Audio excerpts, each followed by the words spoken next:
Well, welcome back out here to the Redneck Dream Factory. This is where, at least this redneck makes his dreams come true. We're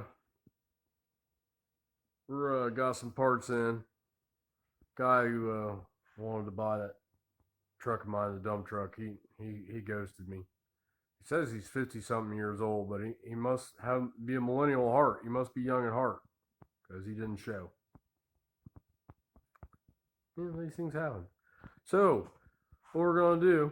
We got some valve covers I ordered, and I got some gaskets, and we're gonna do a little work on this firewall. And maybe we'll see. Who knows? And I'll show you what I got going on here. So I ordered these chrome valve covers. They's pretty.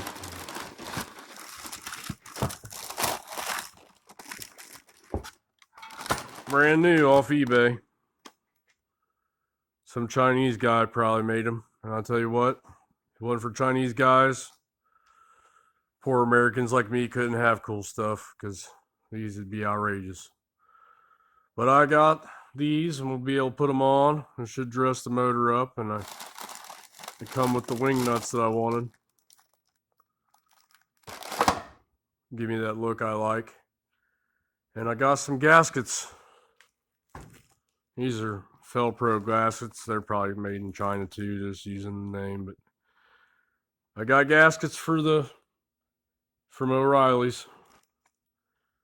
And we got everything we put them on. So anyway, that should dress up the old big block a little bit.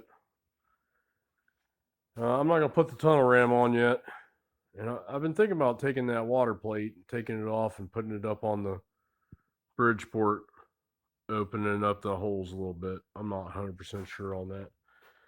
My plan for the day is once my new radiator gets in here, which is going to sit inside. Once I get that radiator in, the motor will be ready to go in.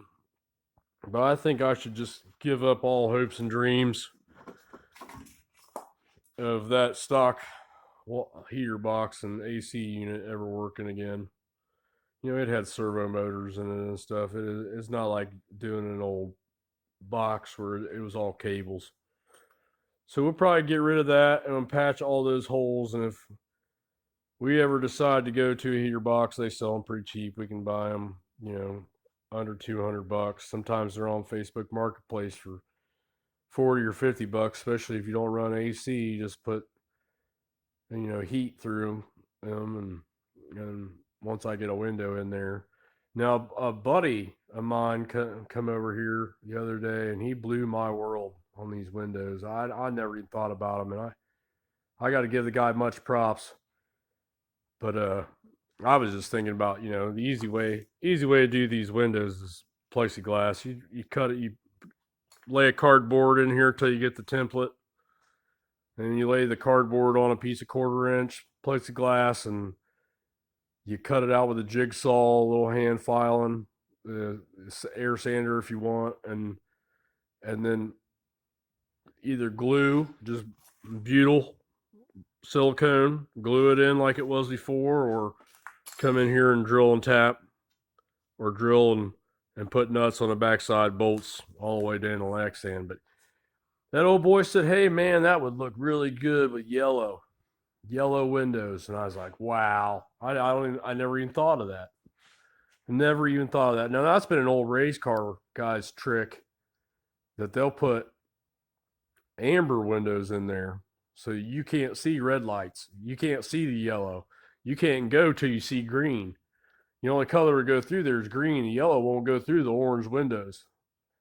So maybe we'll get some yellow or some amber, or maybe blue. Who knows? But anyway, that kind of opened my eyes up to, hey, I got other possibilities than just doing Lexan on this. But anyway, these doors, I've never showed you guys before, but these doors, they open like butter.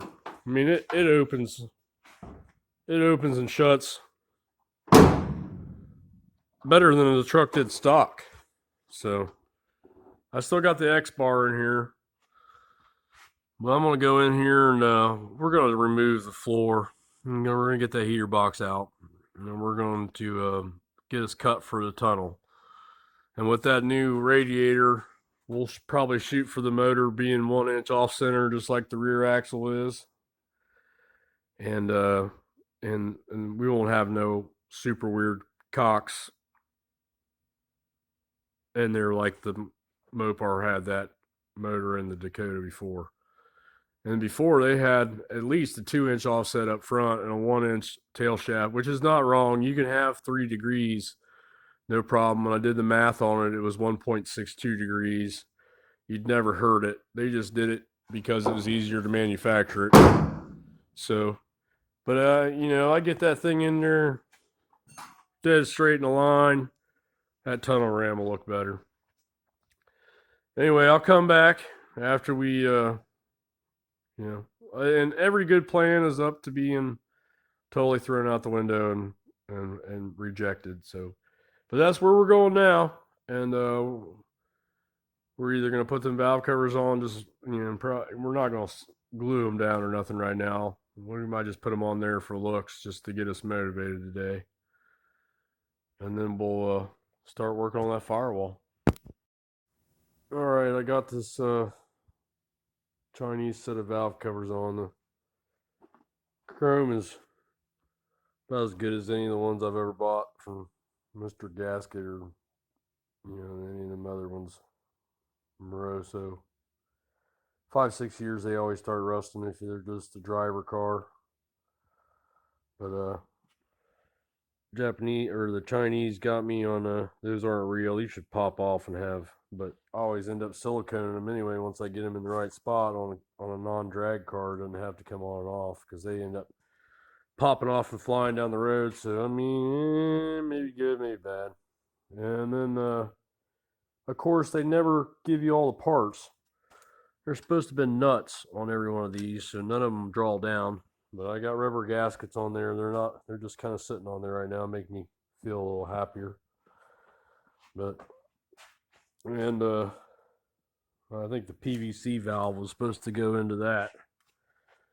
And I'm not worried about that right now, and I'll probably end up blocking it off or something. We'll figure that out later. But she's getting closer to being just a little dress-up kit come in the mail I bought. Make the old motor look good. Well, we're gonna go start yanking this old heater box out of the truck now. All right, that heater box is ready to come out of there. I'm gonna toss her outside. Either work on that firewall or cut that floor out. I don't know what's next. We'll see. Well, we're in here sitting around. I'm just the floor. Kind of hanging out in here.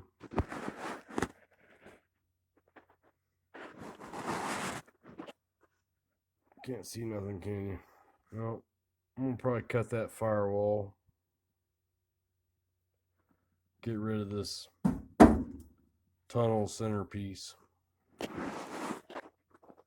think that's the next direction. Got plenty of room in here, and I'm sitting on the frame rail. We'll have to go up a ½ inch with some kind of bar that goes across, and then relay the floor and make a new tunnel.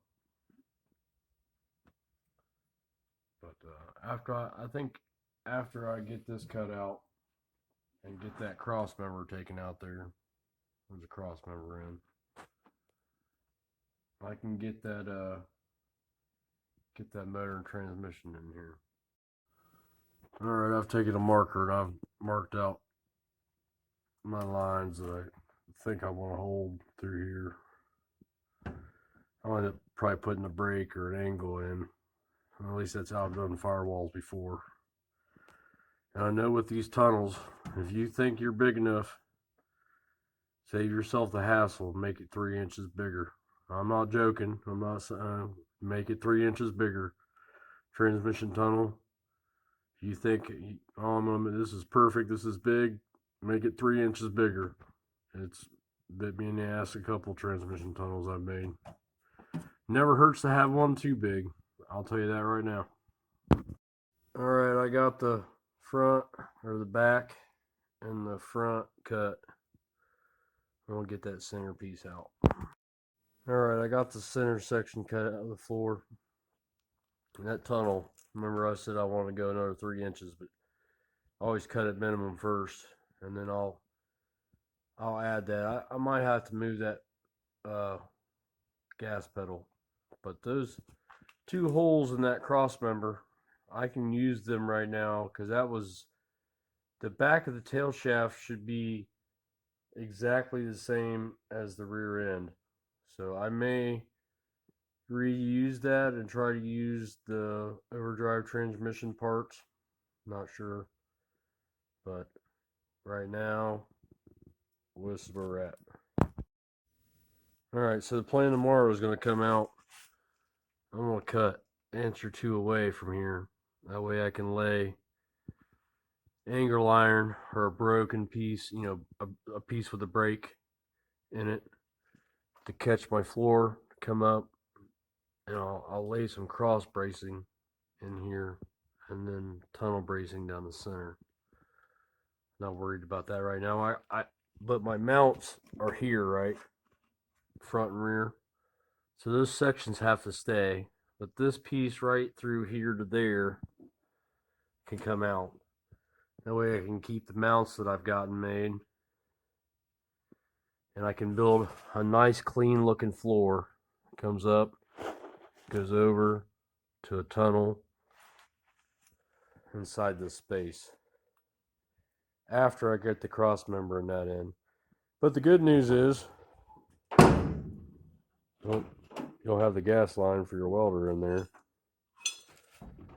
Door's still open and shut like butter, both sides. I got a